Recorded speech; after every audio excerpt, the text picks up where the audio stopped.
Tenemos una invitada especial, es la doctora Teresa Guerra Ochoa, presidente de la Junta, presidenta con A. Presidenta con A de la Junta de Coordinación Política del Congreso y diputada. ¿Cómo está, doctora? Muy buenos días. Buenos días, José. Muchas gracias por la oportunidad y buenos días a la audiencia. Pero eso que comentas antes de empezar en tu entrevista, te quiero comentar que sí cuenta.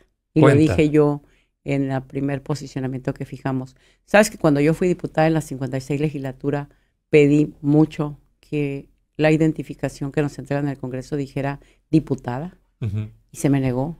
Sí. Regresé la credencial, me la volvieron a regresar. Que la normativa orgánica del Congreso no permitía que se designara diputada. O sea, ¿les decía diputado? Decía diputado. ¿Diputado o Teresa Guerra? Hablando, sí, estamos hablando ya.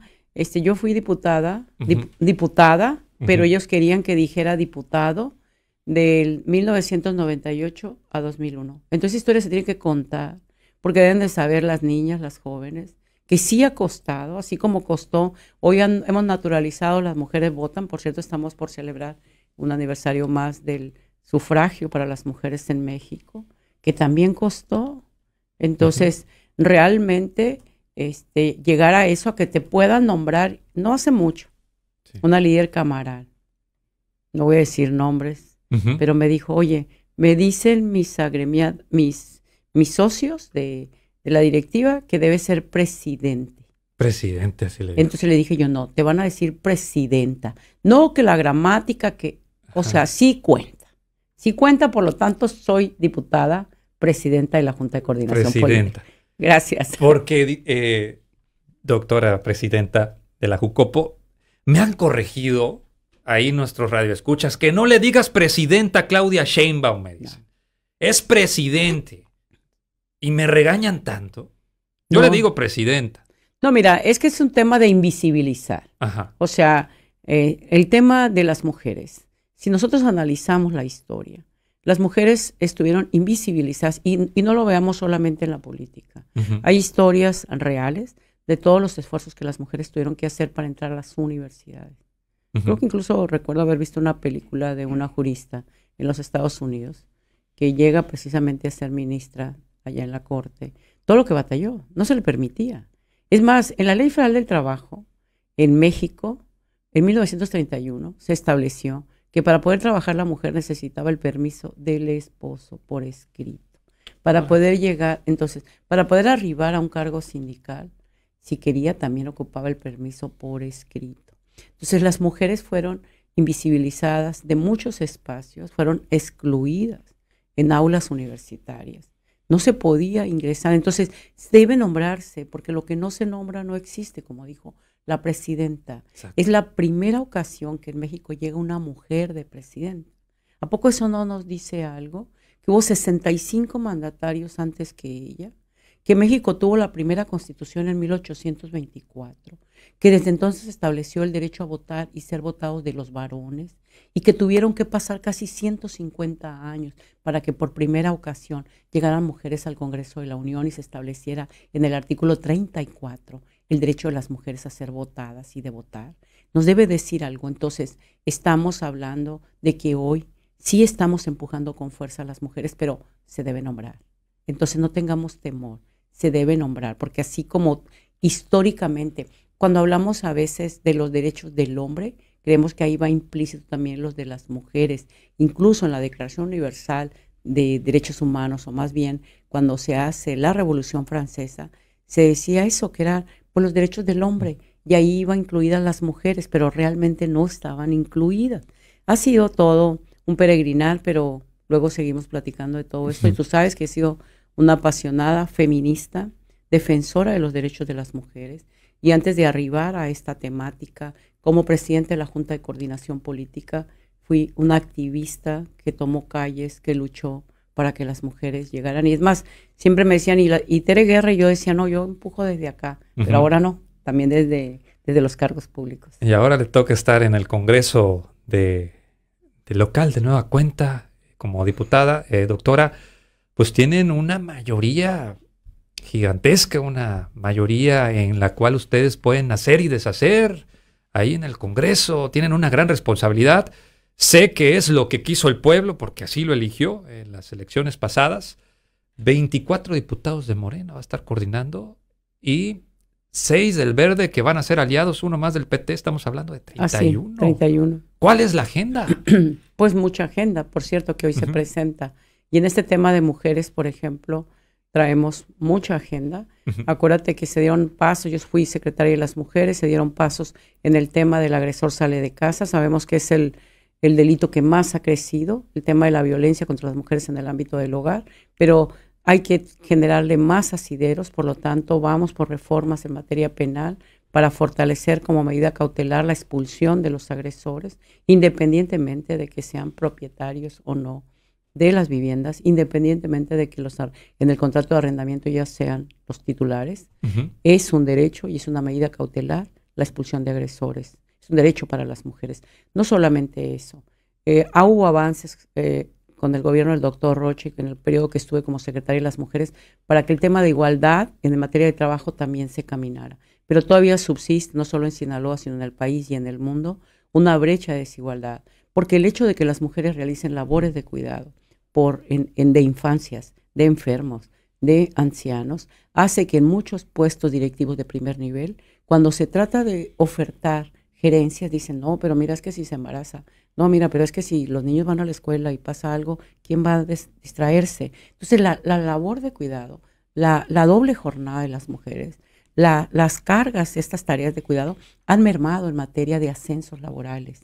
Y eso es lo que no visibilizamos. El 10 de mayo festejamos mucho a las mamás, pero no visibilizamos que siempre, y si no volteamos a ver familias, siempre que hay adultos mayores, que hay personas con discapacidad, que hay infancias, primero se piensa en una mujer para que haga esa labor. Por eso también vamos por la Ley Estatal de Cuidados, que es algo que la presidenta ha planteado. Y en este sentido, para Sinaloa, vamos a fortalecer mucho espacios de atención para infancias de migrantes, de familias migrantes y de familias jornaleras. Claro, haciendo siempre todos los análisis presupuestarios, porque parte de lo que también llevamos en la agenda es que en la ley orgánica del Congreso y quede establecido también en la Constitución, es que cualquier iniciativa que se presente tenga que tener el análisis de impacto presupuestario y el ajuste presupuestario.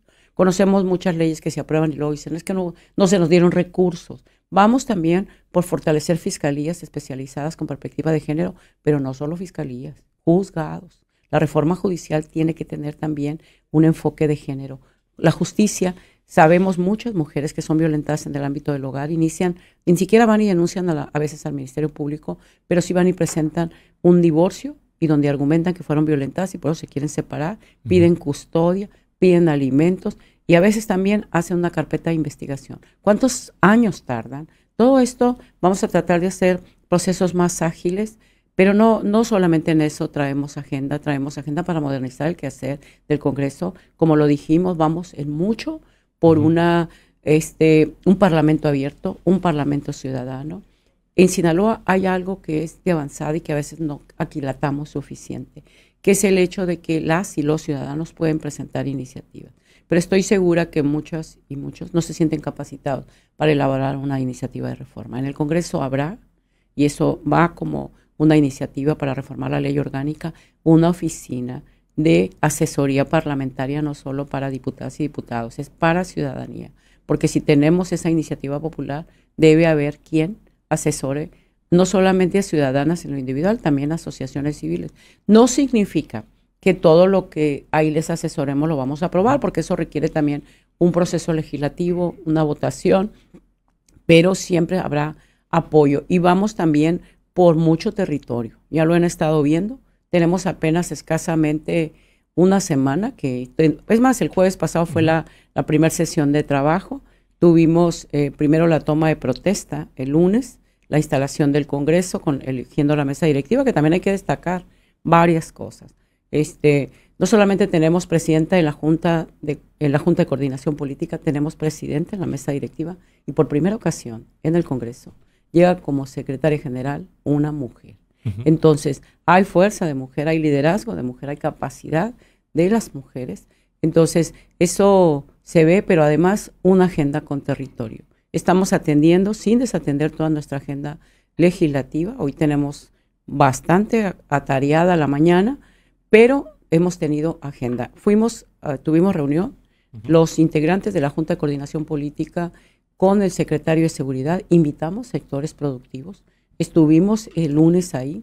El día de ayer, así de rápido, acordamos también una reunión con el secretario de Economía. Estuvieron algunas diputadas y diputados de Morena y estuvieron también algunos representantes de cámaras, viendo cuáles son las medidas de contingencia que frente al tema de inseguridad que se ha vivido y cuáles son las acciones que podemos tomar también, como ellas como empresariado, nosotros como legisladores y el Poder Ejecutivo desde el área de economía para apoyar a quienes han sido afectados ahorita por el tema de inseguridad. Vamos el día de mañana probablemente a Mazatlán, a una reunión, entonces mucho territorio, mucho trabajo, mucho rendimiento, sabemos que es la exigencia de la ciudadanía. Sí, hay dos temas, uno de ellos lo acaba de tocar, que es de agenda pública, que es la situación de violencia. Ya se cumple un mes desde que iniciaron estos enfrentamientos, estas situaciones desde el 9 de septiembre. Vimos que se reunió con el secretario de Seguridad Pública, Gerardo Mérida, ahí en el C4, junto con órganos empresariales. Pues preguntarle, doctora, ¿cómo está viendo esta situación a voz de las autoridades? ¿Cuándo esto va a culminar? ¿Cuándo va a terminar? ¿Estamos viendo que las cosas mejoran o no? ¿Cuál es su percepción? Yo siento, siempre lo he dicho, que el tema de la seguridad es un tema complejo. Y para México, no solamente para Sinaloa. Yo he dicho, ha sido una gran ventaja desde el punto de vista económico tener frontera con Estados Unidos. Pero el hecho de tener demanda de narcóticos desde allá hace que no solamente en Sinaloa, sino en el país y en el mundo, siempre hay el interés de venderles. Sí. Y como lo han dicho grandes líderes de las bandas de delincuencia organizada, si quitas a uno, inmediatamente surgen sus sustitutos. Entonces, ¿de dónde vienen las armas? México no tiene la producción de las armas, vienen de allá. Entonces se ocupa un acuerdo de mejor calado para efecto de evitar ese tráfico que hay ilegal de armas. ¿De dónde vienen los dineros que alimentan muchas veces a las bandas de la delincuencia organizada? Eso no significa que desde Sinaloa vamos a escudarnos en un tema, digamos, internacional. Culpa, ¿no? No, es simplemente contextualizarlo para que también lo podamos entender. Yo les digo, he vivido todo el tiempo en Culiacán, me fui a estudiar solamente cuando estudié el posgrado en la Ciudad de México, estuve en un postdoctorado en Estados Unidos, pero la mayor parte de mi vida aquí. Y fui viendo cómo fue creciendo el tema de presencia de narcoactividad.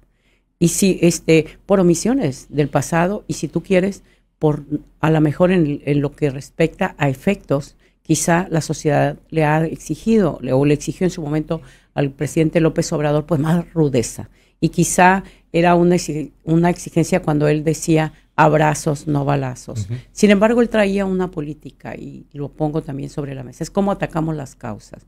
¿Cuál es la razón para que familias en extrema pobreza, sus hijos, sus hijas, y hablo de sus hijas porque muchas veces conocemos familias donde las hijas ven que hay que buscar una pareja de ahí, de ese medio, porque es la manera de ascender socialmente. Sí. Entonces, eso es una realidad. No podemos decir que no ha acontecido en más de 3 décadas. Y digo porque mis 2 amigas, cuando yo tenía 17 años, y ya pasó más de los 60. ¿Eso decía? No, así, esas fueron sus parejas, desde entonces. Desde entonces. Es algo cultural. Sí, ¿cómo lo vas erradicando? ¿Cómo vas desestructurando? Pero eso también está a mediano y largo plazo. No, tampoco evita lo que como gobierno federal y gobierno estatal y gobierno municipal debes hacer para atacar lo que son los efectos que estamos viendo. Pero entendamos, cuando tú vas con el médico y duraste 30 años descuidándote y le dices, a mí me alivia ahora. Ya no quiero sentir nada mañana. Sí, es de alguna manera como sociedad también los destinos nos alcanzan. Fuimos viendo lo bueno, fluía dinero en varios negocios. A veces veías tú, decías, estas plazas, y alguien puede decir, sí, el Estado, sí, pero no fue un problema de 6 años, no fue un problema de 3 años. ¿Qué es lo que se está haciendo? Yo creo que estuvo aquí el secretario de Seguridad Federal, y estamos hablando que estuvo a una semana de que habían tomado protesta. ¿Hay voluntad política? Claro que la hay. ¿Qué quisieran? Que ya vino y que al otro día sí, también todos quisiéramos. Pero también yo creo que como sociedad y como instituciones tenemos que hacer toda nuestra parte. Yo creo, incluso eso era parte de lo que mencionábamos ayer con el empresariado, sobre todo, cómo no hacer eco de a veces de mensajes que son alarmistas, sí, sin dejar de perder dimensiones de los riesgos que ha habido en calle. ¿Cuáles han sido estos sobre todo? El tema de los carros, que a ciudadanos de a pie, personas que no tienen nada que ver, de pronto te enfrentas a ese riesgo. 2 veces me bajaron de carro a mi José, en 2010 y en 2012. ¿Se lo quitaron? En 2010 y en 2012. Hay que recordar cómo se incrementó en aquel entonces por problemas de delincuencia organizada. Hay que recordar en 2008 cómo se incrementa. Claro, no queremos escudarnos en eso, pues lo que pasó allá era peor. No, se está haciendo el trabajo, también con eso quiero decir. Se está haciendo el trabajo y lo ha dicho la presidenta. Para esto se requiere inteligencia policial, inteligencia de investigación. Pero entendamos que aquí, Culiacán, Sinaloa, sabíamos desde hace rato, había fuertes brazos de quienes se dedican a la narcoactividad. Se abrazaban entre ellos. Viene una confrontación. Si sus brazos estaban demasiado extendidos, pues se está haciendo el trabajo desde el área de seguridad para contener los efectos y cada vez sean menos dañinos para la ciudadanía. Yo creo que cada vez más vamos viendo, bueno, cómo están operando, y la autoría cómo está haciendo presencia. Hay cada vez más elementos federales aquí que están ayudando a contener, están ayudando a restablecer normalidad, pero obviamente un problema que dejamos crecer de décadas, quisiéramos resolverlo. A lo mejor a veces medio lo acomodamos. Todos preveíamos que cuando hubiera enfrentamientos en nuestros brazos se iba a ser complicada la situación. Sí, estamos hablando que es una de las organizaciones más grandes del mundo, delictivas del mundo. Y prácticamente somos entonces el epicentro de las crisis, ¿no? Sí, estamos como una especie de corporativo de estas organizaciones aquí en Culiacán. Pero yo sí quiero preguntarle, doctora, ¿sí va a marcar un antes y un después la visita de Omar García Harfuch? Yo creo que sí. ¿Sí? Sin duda. Y yo creo que algo que le pedían al presidente, yo no he escuchado a la presidenta que diga abrazos, no balazos, ¿no? Y yo creo que Harfuch dio un antes y un después como secretario de Seguridad en la Ciudad de México. Yo lo recuerdo, vi los indicadores, recuerdo que algo que nos llamaba la atención en Sinaloa, lo habíamos visto mucho en 2008, 2010, en 2017, cuando vimos esas persecuciones. Yo recuerdo en la Ciudad de México que las bandas de Tepito y bandas de narcoactividad llegaban a tener confrontaciones en espacios públicos. Y recuerda cómo cierra Claudia Sheinbaum su gobierno. Sí. Abatiendo. Entonces, hay que tener confianza. Va entrando. Tiene una semana. Están reforzando mucho el apoyo al gobernador. Les interesa Sinaloa. Tampoco se vale que digan, no, que no les interesa. Y tampoco, lo entiendo. La oposición tiene que hacer su trabajo. Pero por favor, fueron gobierno. Autorrevísense qué tanto creció la narcoactividad en sus periodos. O sea, realmente un mal como es un cáncer social de esto, pues no creció en los últimos años. Pueden cuestionar, están en su derecho de cuestionar que si la política de seguridad acá, allá, pero la verdad es que esto lo dejamos crecer y claro, se está enfrentando el problema y sin duda va a haber resultados. Tengan confianza en eso y estamos ayudando desde lo que nos corresponde a nosotros. En la agenda legislativa van acciones también en materia de seguridad para efecto de revisar normativa estatal en lo que corresponde a policías estatales, policías municipales, en lo que corresponde a investigación criminal en el ámbito local. Pero entendamos que cuando hablamos de delincuencia organizada, hablamos de un delito de competencia federal. Sin embargo, coadyuvan las policías municipales y estatales, y hay que blindarlas también, no solo para la seguridad de sus integrantes, sino también para efecto de que no tengan tentaciones y no haya complicidades. ¿Qué está pasando con la Policía Municipal de Culiacán, doctora? Ya más de 2 semanas en revisión, no les entregan las armas. Yo creo que eso le corresponde, se lo preguntaron al secretario en la reunión, comentó de las revisiones que hubo en cuanto a los permisos de armas, pero yo creo que algo que se ha visto y a lo mejor es un tema también de autoblindarlos. Sería más peligroso que hubiese, como hubo antes. ¿Tenerlos en las calles? No tenerlos en las calles, sino que hubiese... ¿Cuántos policías mataron, por ejemplo, en el gobierno? Yo me acuerdo de Mario López Valdés, por ejemplo, y con Aguilar. ¿A qué va? A que a veces hay mucha sospecha, no solo social, de que están inmiscuidos. De que puedan estar inmiscuidos. Entonces, ¿hasta dónde también expones si hay esa, a ver, que eran de acá o que son de allá? Que siempre se llegó a decir, ¿por qué? Porque es el eslabón más delgado de seguridad. Entiendo que por otra parte hace falta de su armamento para que ayude a contener temas como vandalismo que se han visto, pero también realmente los señalamientos que se daban iban en el contexto de que podía haber, entonces yo creo que de alguna manera también es protegerlos. Muy bien. Otro tema, está muy interesante la plática, estamos hablando con la presidenta de la Jucopo, la doctora Teresa Guerra Ochoa. Otro tema, cambiando la situación de seguridad, vamos a hablar sobre la Universidad Autónoma de Sinaloa. La 64 legislatura saca esta reforma de ley orgánica de la Universidad Autónoma de Sinaloa y está ocasionando toda esta situación del paro de labores. Hoy se levanta ese paro, regresan a clases los estudiantes.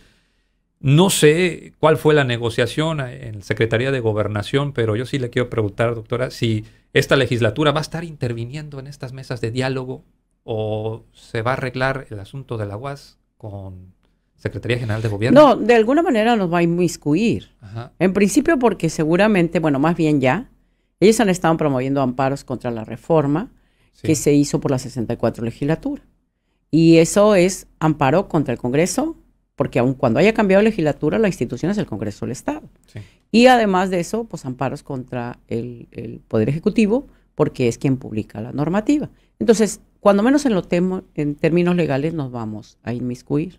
Estamos dispuestas desde el Congreso del Estado, como mayoría de Morena, que me toca coordinar, como presidente de la Junta de Coordinación Política, para contribuir al diálogo, para contribuir a que podamos encontrar los caminos para que la Universidad Autónoma de Sinaloa se dedique a lo que le toca hacer. Yo fui universitaria. Te puedo decir, fui la primera mujer que llegó a la Facultad de Derecho con el grado de doctora. Fui la primera que estuvo en el Sistema Nacional de Investigadores en esa facultad. Crié varios programas de posgrado. He sido investigadora. El tema académico lo conozco. Y no me van a hablar de realidades que conozco también. Desde el 2005, yo fui una voz que se levantó cuestionando los excesos, desde el 2005. En 2010, yo promoví, junto con varios universitarios, recuerdo que estaba la doctora Ana Luz Ruelas, el doctor Carlos Cara, una destacada luchadora que ahorita está jubilada del Sindicato de Administrativo, Florina, fuimos varios firmantes, una demanda por enriquecimiento ilícito con el finado Héctor Melesio Cuen. A mí no me gusta hablar de personas que ya no están. Que no se pueden defender. Pero hubo en su momento una demanda. Desde entonces observé los excesos que fueron creciendo, 2005, 2006. Llegamos a un 2023, que es cuando hace crisis, y hoy en 2024, donde ellos han sido encausados penalmente por esos excesos. De verdad que yo veo sus carpetas y digo, es poquito comparado con los excesos que hubo. La universidad se convirtió de pronto en un refuerzo de un partido político. He escuchado, por ejemplo, opositores que dicen, es que son dos fuerzas políticas, son dos partidos políticos disputándose. No, la universidad debe ser lo que está obligada a hacer por ley orgánica, una institución que fomente realmente la calidad académica. Sé que hay varios destacados universitarios que la representan y sé que aunque estén en ese grupo político de ese partido, saben hacer su trabajo, pero no debe verse ya como el soporte de un partido para que de ahí salgan los candidatos, y no es porque queremos que Morena lo haga, no. La verdad no, y quien me conoce sabe, fui una universitaria muy libre pensadora, creo que las universidades son eso, apostamos a la autonomía de la universidad, por supuesto, y vamos a respetar todo ese marco constitucional de autonomía, pero entiendan, la universidad tampoco puede ser diríamos, secuestrada por un grupo político para lucrar con ella. Autoevalúense y vean cómo muchas y muchos de los que han tenido el control han construido riqueza a base de tener secuestrada la institución. Yo espero que haya la Primero, el reconocimiento de los excesos y entender que ya no es momento de continuar con las prácticas que se tuvieron al interior de la universidad. Conozco muy bien el tema y estamos en la mejor disposición y en la mejor voluntad. Lo que no podemos dejar de poner sobre la mesa es ellos cuestionan ilegalidad, pero la verdad es que hace rato que no la respetan. La ley orgánica claramente en el artículo 35 mandata que son 40 días un encargado de despacho, 80 días un interino. Después de los 80, un rector sustituto. La ley orgánica no dice que se debe morir el rector, que debe ser separado definitivamente, no. Dice que después de 80 días, un rector sustituto. La ley orgánica anterior decía, si pasan de los 80 días, hay un procedimiento en la ley orgánica que habla de una comisión de postulación que debería abrir una convocatoria y esa comisión de postulación elegir una terna en la ley anterior, elegir una terna y someter la votación al Consejo Universitario. Nunca hicieron eso. Acordaron al Consejo Universitario que iban a violar la ley orgánica y que iban a eternizar el nombramiento de Robespierre como encargado de despacho. Sí. Él es separado del cargo y luego entonces, ya separado del cargo, ya no tenía facultades, nombra, si ya estaba separado, no tiene facultades para delegar, no tenía de origen, porque ya estaba excedido su nombramiento.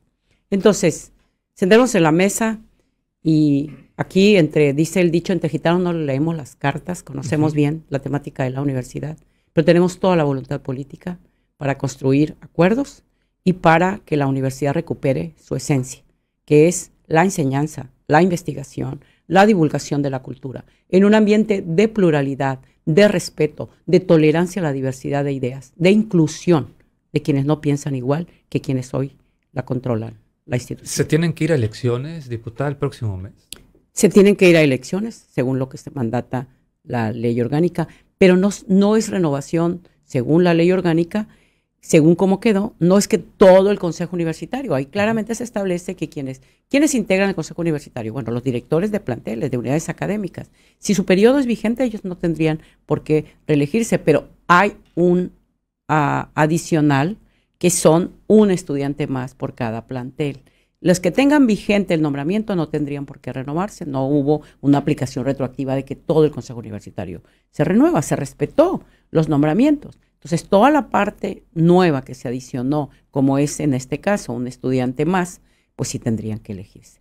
Lo convocan, no necesariamente, o sea, puede ser en noviembre la elección. Es en octubre, abren convocatoria.